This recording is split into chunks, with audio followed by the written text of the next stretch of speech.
question simply is this. There was a 40-minute gap.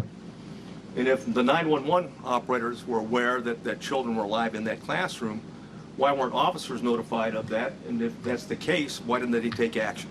That's the question. And again, I'll go back to the answer for right now, is that it was considered, okay, the decision was made on the scene.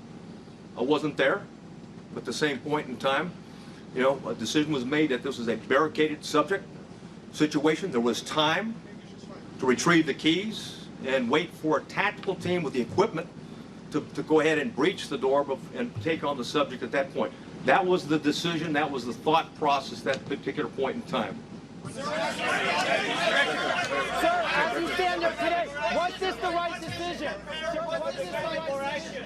What? Police, Mr. Colonel, what can you tell parents that were here waiting and asking for the police to go in?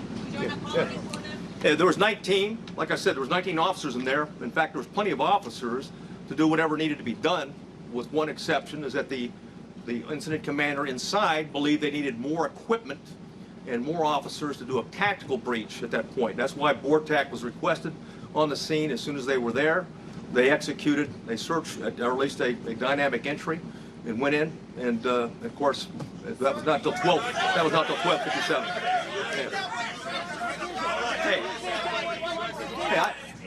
With the benefit of hindsight, stand by, right? I got it. Okay, I got it. Okay. Hey, from the benefit of hindsight, where I'm sitting now, of course it was not the right decision. It was the wrong decision. Period. There's no excuse for that. But again, I wasn't there, but I'm just telling you, from what we know, we believe there should have been an entry at that as soon as you can. Hey, when there's an active shooter, the rules change. It's no longer, okay, it's no longer a barricaded subject. We don't have time. You don't worry about outer perimeters. And by the way, Texas embraces active shooter training, active shooter certification, and that doctrine requires officers. We don't care what agency you're from. You don't have to have a leader on the scene. Every officer lines up, stacks up, goes and finds where those rounds are being fired at, and keeps shooting until the subject is dead, period.